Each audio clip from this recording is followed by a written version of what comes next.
intaan masalada xanuunka ka bixin waxaan filayaa inaad soo martay maalmahan labadan maalmood aanan filayaa inay su-aasheedu soo badan doonto.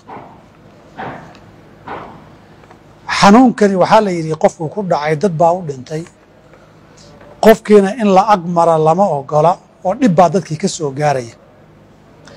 su-aal waxay ka timid mas'aladaasi dhaqitaankii qofkaas iyo kafankiisii maxaa la samaynayaa. dabcan kafanka wixii lagu duubaba waa asaxayaaye haddii aan la kanfin la dhaqinna ma lagu tukan karaa? haddii aan lagu tukanin salaaddii see la yeelayaa? dabcan haddii la yidhaahdo qofka lama dhaqi karo,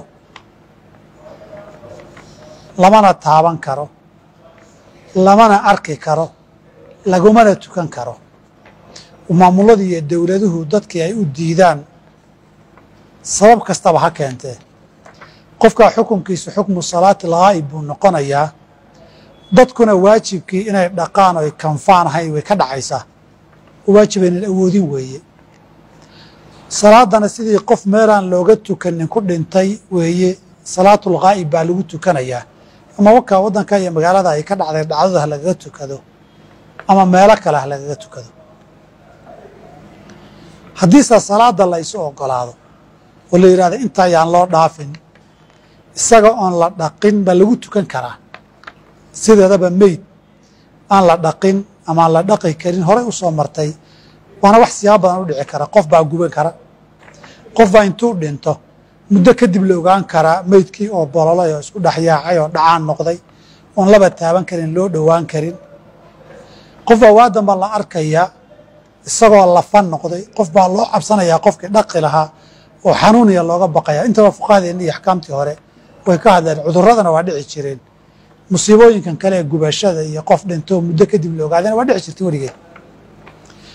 waxay fuqahadeena isku qabteen qof lagu tukanayo oo meydkiisi yaallo oo aan la dhaqi karin, loona gebagabayn karin, ma lagu tukanayaa mise laguma tukanayo?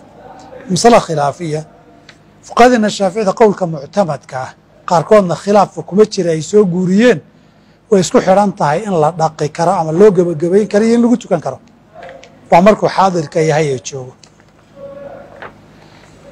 fuqahada qowlka muctamadkaa lagu tukan maayo wey, laakiin waxay soo guurinayaan alkhatiib shirbiini iyo fii muqni lmuxtaaj rag badan oo mutaakhiriinta ka midihii inay dhaheen iskuma xirnee, kan haddii maysuuru laa yasqutu bilmacsuur, wixii fududaa oo tukashada haddii la awooday qabay dhaqitaan iyo gebagabayn iyo tayamum in loo gebagabeeyana aan la kari karin, waa laba waajib bay ahaayeen.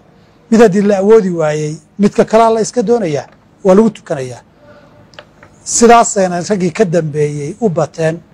culimo kaloo badan oo muslimiinta oo qabana way jiraan. saas darteed waa lagu tukan karaa calo saxiixi. lagu tukan maayadu waa qowlka muctamadka fi lmadhab ah fuqahadeena shaaficiyada.